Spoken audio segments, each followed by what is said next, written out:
போது மேலும் கீழும் ஆடும் ஆசை உண்டு. அந்த நேரம் நேரிலே சொர்க்கம் தோன்றுமோ, அந்த நேரம் நேரிலே சொர்க்கம் தோன்றுமோ. காணாததும் கேளாததும் காதலில் விளங்கிடுமோ.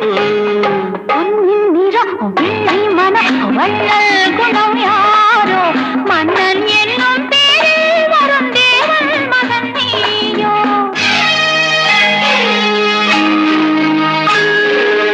பொன்பட்டாடை மூடி செல்லும் தேன் சிட்டோடு மெல்ல நான் தொட்டாடும் வேளை தோறும் போதை என்ன சொல்ல.